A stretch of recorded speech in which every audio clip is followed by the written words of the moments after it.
नमस्कार, जोहार झारखंड देख रहे हैं आप और मैं हूं आप सबके साथ अनूप। खबरों की शुरुआत करते हैं और सबसे पहले बात झारखंड में तेज हुई सियासत की। तो झारखंड के मुख्यमंत्री हेमंत सोरेन ने वैक्सीनेशन को लेकर पीएम नरेंद्र मोदी को खत लिखा है। अपने पत्र में सीएम ने पीएम से राज्य में 18 साल से ज्यादा उम्र के लोगों को मुफ्त वैक्सीन देने का अनुरोध किया। अपने पत्र में उन्होंने कहा कि राज्य के लोगों को मुफ्त टीका देने के लिए राज्य सरकार के लिए 1100 करोड़ रुपए खर्च कर पाना संभव नहीं है। आगे उन्होंने कहा कि टीकों की कमी के कारण राज्य में टीकाकरण अभियान को चलाना मुश्किल साबित हो रहा है। सीएम हेमंत सोरेन के पत्र पर बीजेपी ने राज्य सरकार पर निशाना साधते हुए कहा कि इस चिट्ठी से सीएम हेमंत सोरेन के बड़बोलेपन की पोल खुल गई है। बीजेपी के मुताबिक सीएम पहले ही वैक्सीन के लिए ऑर्डर देने की बात कह चुके हैं, तो फिर पीएम से वैक्सीन के लिए गुहार लगाना कहां तक सही है। इस मुद्दे पर कांग्रेस और जेएमएम ने सीएम का बचाव किया और कहा कि केंद्र से मदद मांगना बिल्कुल सही है।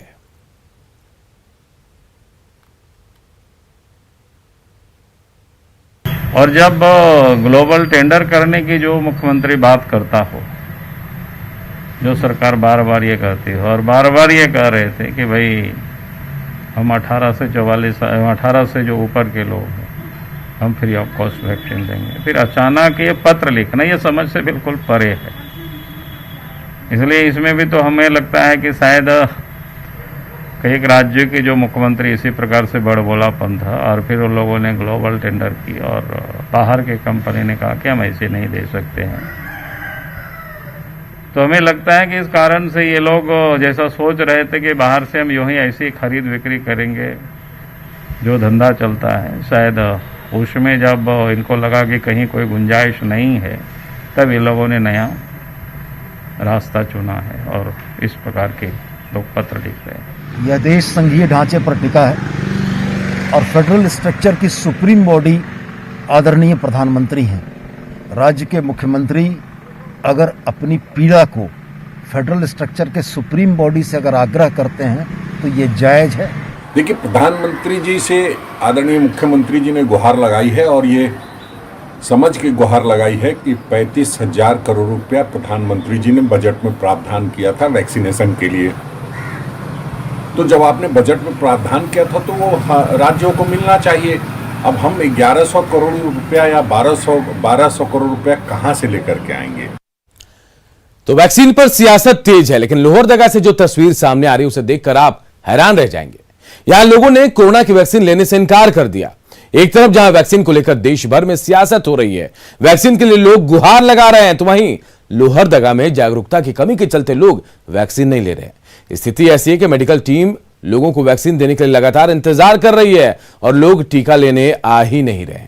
जनप्रतिनिधि लोगों को टीका लेने के लिए बोलते तो हैं, तो कोई किसी की सुनता भी नहीं। जब मेडिकल टीम को देखते हैं तो लोग घरों में ताला बंद कर वहां से भाग जाते हैं। ग्रामीणों के रवैये से जनप्रतिनिधि से लेकर अधिकारी तक परेशान है। लोगों को स्थानीय भाषा में भी जागरूक किया जा रहा है, लेकिन उसके बाद भी टीका लेने के लिए ग्रामीण तैयार नहीं है। बारगांव वैक्सीन सेंटर पर उप विकास आयुक्त घंटों बैठे रहे, लेकिन कोई भी टीका लेने पहुंचा ही नहीं। प्रचार प्रसार किया है, इनकी भाषा में भी, कुड़ुख में और सादरी में हम लोगों ने प्रचार प्रसार किया है। जनप्रतिनिधियों को भी बुलाया है, लेकिन हम लोग देख रहे हैं कि गांव में अभी लोगों में थोड़ा अंधविश्वास है और कुछ लोगों का ये कहना है कि टीका के लेने से हम लोग बीमार हो जा रहे हैं, जो गलत बात है। तो इसको हम लोग तोड़ने में लगे हुए हैं, स्वयं सहायता समूह के माध्यम से, सहिया के माध्यम से, और जो जनप्रतिनिधि हैं उन लोगों के माध्यम से भी हम लोग ये प्रयास कर रहे हैं कि ये अंधविश्वास टूटे। यहाँ देखिए सर, हम लोग तो जाके कल भी घूम दिए, आज भी प्रयास किए, लेकिन वो लोग जाते हैं घर तो घर में नहीं रहते हैं वो लोग, तो हम लोग किसको पकड़ के लाए। इसी कारण से ना हम लोग तो भी परेशानी है आदमी से। घर घर जा रहे हैं आप लोग? हाँ, और फिर भी अभी जा रहे हैं, घर घर जा रहे हैं, लेकिन लोग नहीं आते। नहीं, ताला लोग रहता है तो लोग कहाँ निकल के चल जाते हैं, पता नहीं लगता है। झारखंड सरकार ने राज्य में पान मसालों पर प्रतिबंध 1 साल और बढ़ा दिया है। सरकार के बैन के बाद अब राज्य में 2022 तक पान मसाला नहीं बिक पाएंगे। सरकार का फैसला उस जांच रिपोर्ट के बाद आया जिसमें पान मसाला के 11 ब्रांड्स में प्रतिबंधित मैग्नीशियम कार्बोनेट की मौजूदगी की बात सामने आई। राज्य के अलग अलग जिलों से पान मसाला के विभिन्न ब्रांड के 41 सैंपल लिए गए थे, जिनमें प्रमुख 11 ब्रांड में मैग्नीशियम कार्बोनेट की मौजूदगी पाई गई, जिसके बाद सरकार ने राज्य में अगले 1 साल के लिए पान मसालों की बिक्री पर रोक लगा दी। राज्य की ओर से जारी नोटिफिकेशन के मुताबिक पान पराग, शिखर, रजनीगंधा, दिलरुबा, राजनिवास, मुसाफिर, मधु, बिमल, बहार, सोहरत, पान पराग प्रीमियम में मैग्नीशियम कार्बोनेट की मौजूदगी मिली, जो किडनी, लिवर और हृदय के लिए खतरनाक है।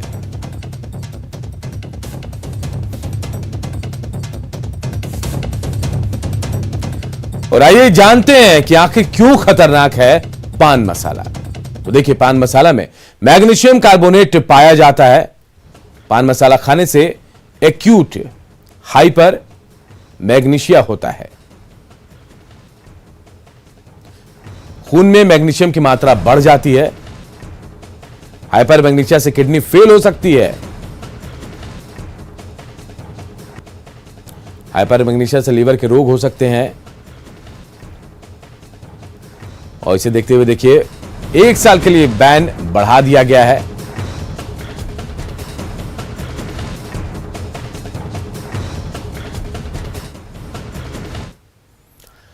खबर रांची के इटकी से है, जहां आरोग्यशाला में करोड़ों की दवाएं और जांच किट मिली है। स्वास्थ्य विभाग की लापरवाही की वजह से रखी रखी दवाइयां एक्सपायर हो गई। एक्सपायर हुई दवाएं 1-2 करोड़ की नहीं, बल्कि कई करोड़ की हैं। इनमें से ज्यादातर दवाएं 2010 में एक्सपायर कर गईं। एक्सपायर हुई दवाओं में से अधिकतर का निर्माण साल 2005 से 2007 के बीच का है और 2008 से 2010 के बीच ये दवाएं एक्सपायर कर गई। आपको बता दें कि 2005 में आरोग्यशाला परिसर में राज्य मलेरिया सेल की स्थापना की गई और यहां दवा भंडार बनाया गया। यहीं से राज्य के सभी जिलों में दवाएं भेजी जाती थी। 2008 में यहां से मलेरिया सेल को नामकुम ले जाया गया, लेकिन दवाओं की चिंता किसी को नहीं रही। भंडार में दवाओं को सड़ने के लिए छोड़ दिया गया। दवाओं में क्लोरोक्विन टैबलेट, मलेरिया के पाराहिट रैपिड टेस्ट, स्टीवानेट स्ट्रेट दवाएं शामिल हैं। मांडर विधायक बंधु तिर्की ने आरोग्यशाला का निरीक्षण करने वो वहां पहुंचे, तभी WC वार्ड में करोड़ों रुपए की मलेरिया के एक्सपायर्ड दवा पर उनकी नजर पड़ी। उन्होंने कहा कि आरोग्यशाला में बहुत बड़ा खेल हुआ और करोड़ों की दवा बांटी नहीं गई। उन्होंने जिम्मेदार लोगों के खिलाफ कार्रवाई की मांग की है। जिस तरह से पूर्व में यहाँ पर खेल हुआ है, वो साफ जग जाहिर लगता है। यहाँ पर आपको सारा चीज़ों को देखने से आपको यहाँ पर तकरीबन करोड़ों का दवा, वो 1 करोड़ नहीं, हमको लगता है 4-5 करोड़ का दवा, मलेरिया का दवा है, TB का दवा है। जब दवा ये सब लिया गया तो रोगियों पर बांटा क्यों नहीं गया? और जब जितना आवश्यकता था उतने में दवा मंगाना चाहिए। आवश्यकता से अधिक दवा मंगा करके आप उसको एक्सपायरी घोषित करवाएंगे। और देखिए, जिन दवाओं से हजारों लोगों की जिंदगी बच सकती थी, उन दवाओं की बर्बादी पर कई सवाल खड़े हो रहे हैं। आखिर 2010 से अब तक किसी का ध्यान इस पर क्यों नहीं किया? स्वास्थ्य विभाग से इतनी बड़ी लापरवाही आखिर कैसे हो गई? और इसके अलावा देखिए, यहां से अगर मलेरिया सेल नामकुम में शिफ्ट हुआ तो दवाओं को यहां से क्यों नहीं ले जाया गया? स्वास्थ्य विभाग आखिर इतना लापरवाह क्यों है? और सबसे बड़ा सवाल कि दवाओं की बर्बादी के लिए जिम्मेदार कौन है? और इसके बाद ये क्या, अगर जिम्मेदारी तय है तो जिम्मेदार लोगों पर कार्रवाई क्यों नहीं हो रही?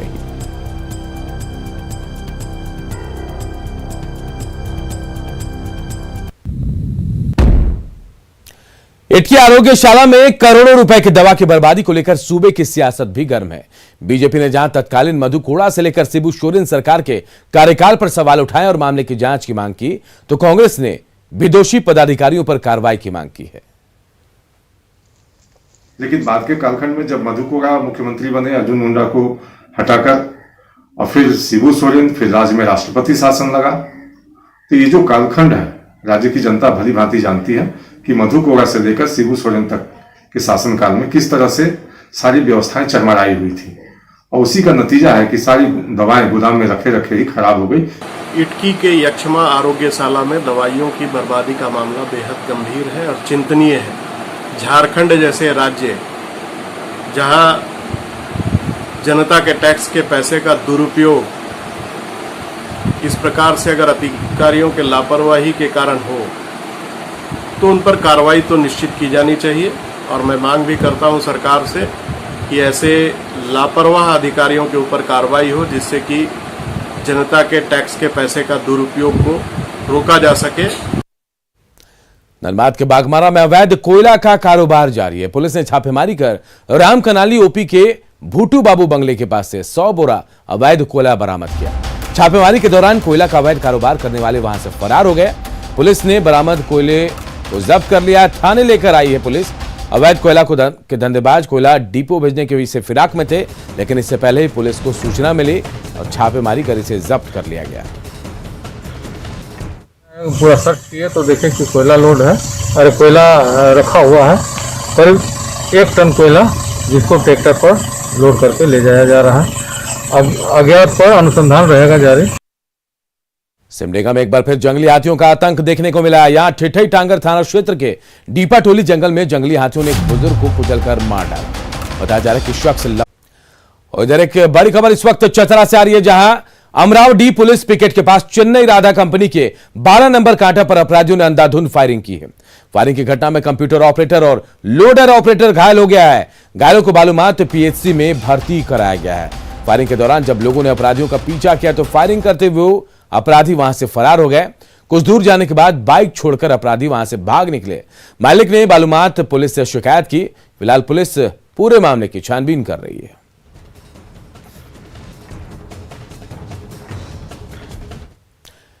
इधर चतरा के सिमरिया थाना क्षेत्र में दबंगों का कहर देखने को मिला। यहां पर दबंगों ने एक महिला को डायन बताकर बेरहमी से उसे पीटा है। उसके बाद उसे घर में बंद कर दिया। दबंगों ने आग लगाकर उसे जिंदा जलाने की कोशिश भी की। जब मां को बचाने के लिए उसका बेटा आया तो दबंगों ने उस पर भी हमला बोल दिया। पीड़िता ने सिमरिया थाना में गांव के कई लोगों पर केस दर्ज कराया है। मारपीट से पहले गांव में डायन बिसाई को लेकर एक पंचायत बैठी थी। इसमें पंचायत के ठेकेदारों ने महिला को देवास जाने के लिए कहा तो उन्होंने साफ इनकार कर दिया। इसके बाद गांव के कुछ दबंगों ने दूसरे दिन महिला के साथ मारपीट शुरू कर दी। और पंचायत में कहा गया कि तुम लोग, हम लोग को बोला गया कि मेरा मम्मी और दादी को बोला गया कि देवास जा, और देवास जाने के लिए बोला गया। दादी साफ इनकार कर दी और मम्मी कि हम लोग देवास नहीं जाएंगे। इसलिए उन लोगों ने हम लोग पर सुबह डायन कहकर घर में घुसकर मारने लगी। मारपीट की, पूरी तरह से मारपीट की और घर में बंद करके इन लोगों ने आग लगाने की प्रयास की। अब देखिए, सवाल उठता है कि क्या लोगों को कानून हाथ में लेने का हक है। ये सवाल महिला की पिटाई को लेकर उठ रहे हैं और सवाल ये कि क्या लोगों को कानून और पुलिस का डर नहीं है। क्या पंचायत कानून व्यवस्था से इतना अनजान है। क्या लोगों को कानून अपने हाथ में लेने का हक है। तमाम सवाल उठ रहे हैं और सवाल यह भी कि क्या पंचायत को पता नहीं कि किसी को डायन बताना गलत होता है। गिरिडीह के जमुआ प्रखंड के बदडीहा गांव में किसानों को सरकारी योजनाओं का लाभ नहीं मिल रहा है। लिहाजा किसान सरकार से नाराज हैं।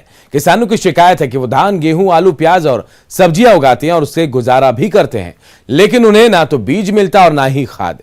सिंचाई के लिए भी उन्हें भारी दिक्कतों का सामना करना पड़ता है। इतना ही नहीं, उन्होंने अपनी फसल के लिए उचित बाजार भी यहां नहीं मिलता और उत्पादन को औने पौने दाम में बिचौलियों के हाथों उन्हें बेचना पड़ता है। सरकार के देखिए, सरकार की तरफ से तो यहाँ कोई मदद नहीं है। जितना जो कुछ करते हैं अपने बल पे ही करते हैं। यहाँ पे ना बिजली की व्यवस्था है, ना बीज का व्यवस्था है, ना खाद पानी, सब जितना भी लाते हैं सब अपने हिसाब से करना पड़ता है। सरकार की कोई सुविधा नहीं है। तो हम लोग वोट इसलिए दिए थे हेमंत सरकार को कि हम लोग को कोई सुविधा मिले, लेकिन ये तो और कुछ भी नहीं दे रहे हैं। तो हेमंत सरकार तो ये कह रही है कि किसानों के लिए हम बहुत कुछ कर रहे हैं। कहाँ कर रहे हैं, क्या कर रहे हैं? दिखाइए, कुछ है दिख रहा है? पूरा खेती बाड़ी यहाँ दिख रहा है ना आपको? दिखाइए, सब चारों बाजू घुमाइए ना कैमरा। काफी पटाव, मतलब काफी महंगा बीज लाए थे। ये 4000 रुपए किलो बीज इसका दिया था। अच्छा।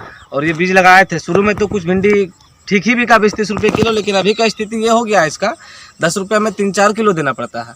और उसके बावजूद भी बाजार में लेने वाला कोई नहीं है। बाजार में लेके जाते हैं सुबह 6 बजे बेचने के लिए, 10 से 11 बजे तक भूखे प्यासा बेच के 100 रुपये मुश्किल से ले आ पाते मजदूरी। इधर जामताड़ा में विधायक इरफान अंसारी ने नारायणपुर बीडीओ की जमकर फटकार लगाई। उन्होंने ब्लॉक के निचले स्तर के कर्मचारियों पर घूसखोरी का आरोप लगाया। इरफान अंसारी ने कहा कि घूसखोरी को किसी भी कीमत पर बर्दाश्त नहीं किया जाएगा। इस दौरान इरफान अंसारी काफी देर तक बीडीओ से उलझे भी रहे। वीडियो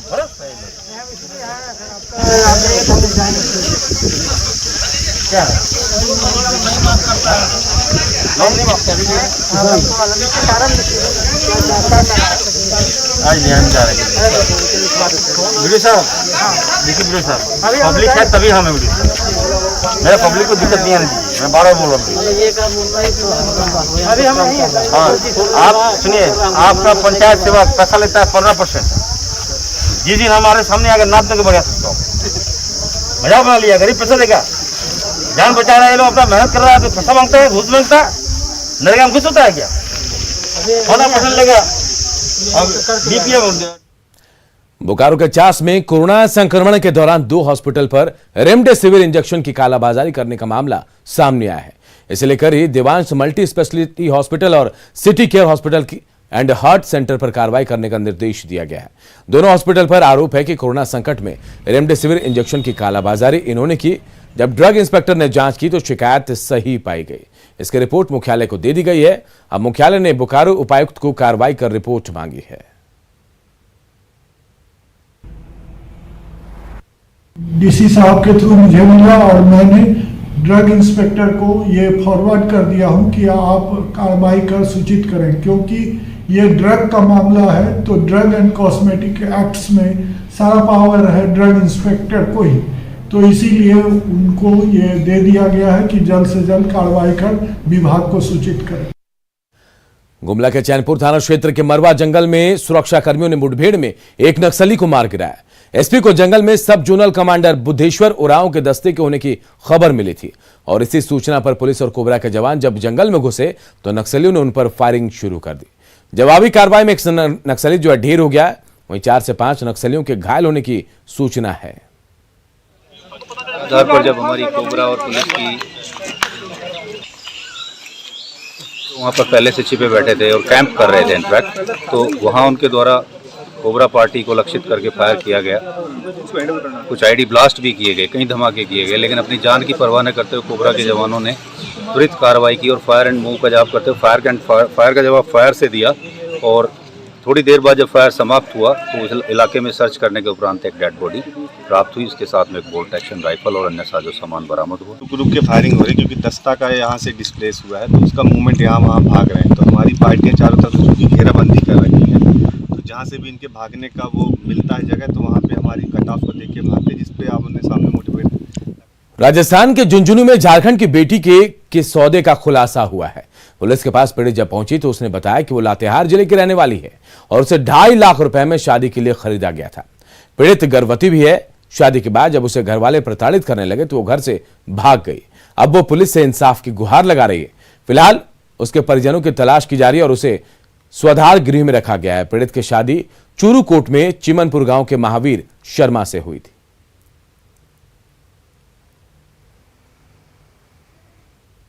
झारखंड पुलिस को नक्सलियों के खिलाफ 2 बड़ी सफलता मिली है। गुमला में पुलिस ने जहां मुठभेड़ में एक नक्सली को मार गिराया तो वहीं बोकारो में नक्सलियों की बड़ी साजिश नाकाम कर दी गई।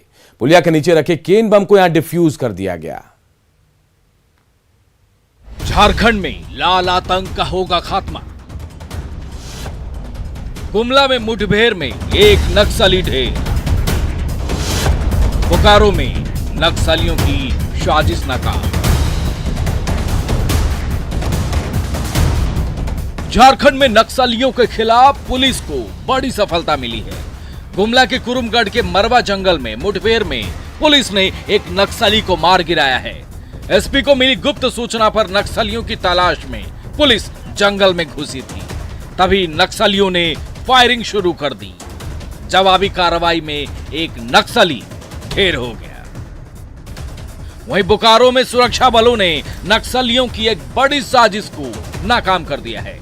पुलिस ने खास महल परियोजना के पास मुख्य सड़क पर बने पुलिया के नीचे से एक केन बम बरामद किया, जिसे बाद में डिफ्यूज कर दिया गया।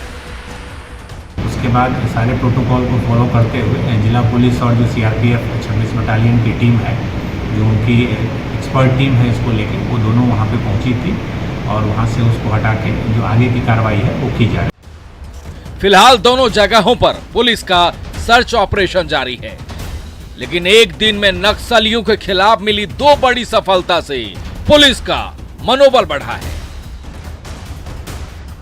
न्यूज 18 के लिए गुमला से रुपेश और बोकारो से मृत्युंजय की रिपोर्ट। केंद्रीय घुमकड़िया समिति कार्यालय के निर्माण को लेकर आदिवासी संगठनों की एक बैठक हुई।